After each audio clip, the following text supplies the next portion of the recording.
के छ भाइ? अब 7 नम्बरको पालो आएछ नि त हैन?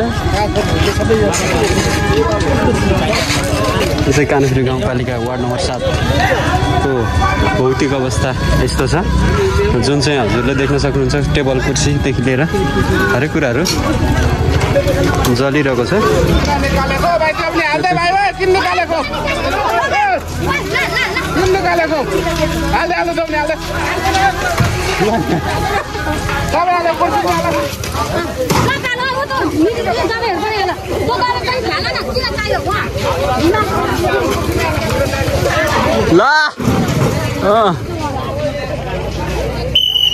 बोलिरहेको छ।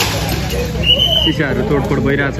वडा नम्बर 7 कानेश्वरी गाउँपालिका वार्ड नम्बर 7 मा चाहिँ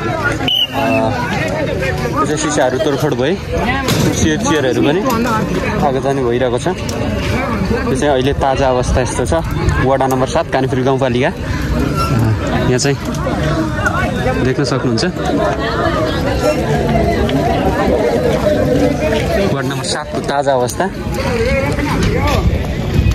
यस्तो छ।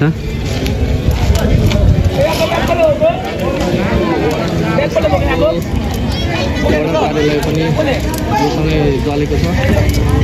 पछाडिपट्टिबाट भित्र आएको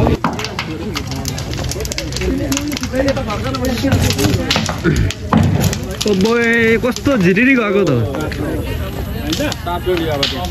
अब त्यो तार अब जलेन भने केही हुँदैन। सुन्यो नि त, अब त्यो तार त झर्नु भयो नि त्यति मात्र हो।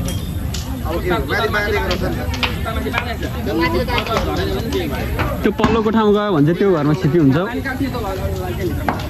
यो माथिबाट पल्लो कुदा घरमा लगिसक्यो त्यो तार माथि माथि होइन, पल्लो रुखबाट ल्याएको छ नि त।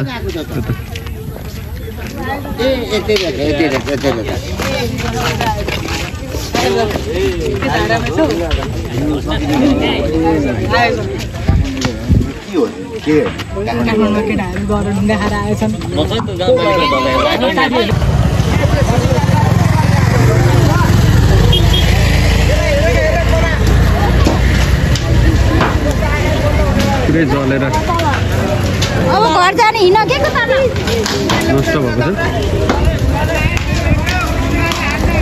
ठुलो भयो जलो त अब सबै गर्छ। त्यो लाइन चाहिँ छोड्नु पर्छ नि, सबै पढ्नु पर्छ। सिसी क्यामेरा पनि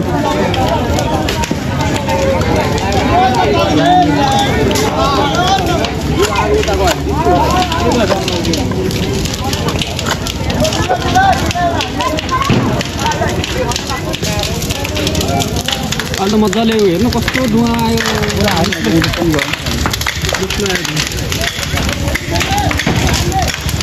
यो चाहिँ कानेश्वरी गाउँपालिका वार्ड नम्बर 7 वन कार्यालय जहाँ चाहिँ आगजनीको घटना घटेको छ।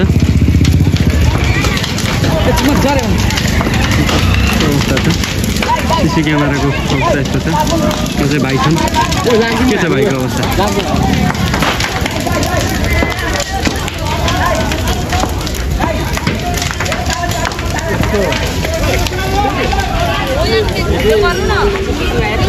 अवस्था यस्तो छ। सिसी क्यामेरा फुटाएको छ नि यहाँ चाहिँ। सिसी क्यामेरा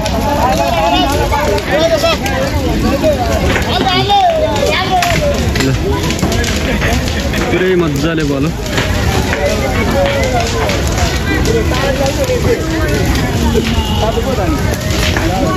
पुरै विद्युत सर्ट भइरहेछ है। विद्युत सर्ट भइरहेछ है। अलिक साइड बस्नु है। विद्युत सर्ट भइरहेछ है।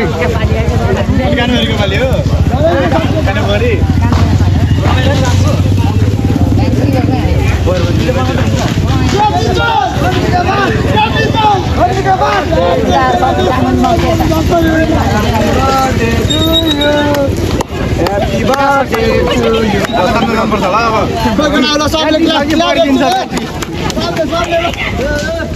पुरै विद्युत सर्ट भइरहेछ है।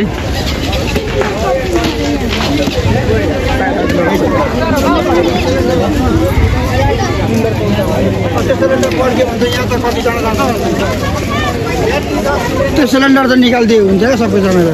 अब त्यस्तो आगो भित्र कसले निकाल्छ? उतापट्टि पछाडि छ अरे क्या।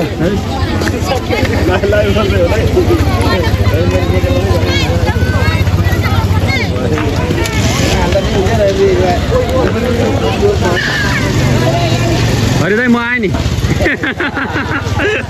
अब यस्तै बेला आएको छ। समयको माग हो होइन। समयको माग त हो त नि यो त। अलिकति 84 होइन 24 घन्टा पनि कट्न दिएन। 84 कहाँ पुग्यो यो ताले 24 घन्टा हो नि।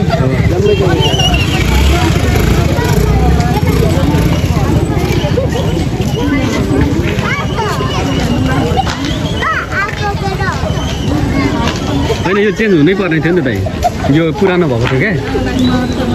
यो भवन त चेन्ज हुन पर्ने थियो नि त। यो पुरानो भएको थियो क्या।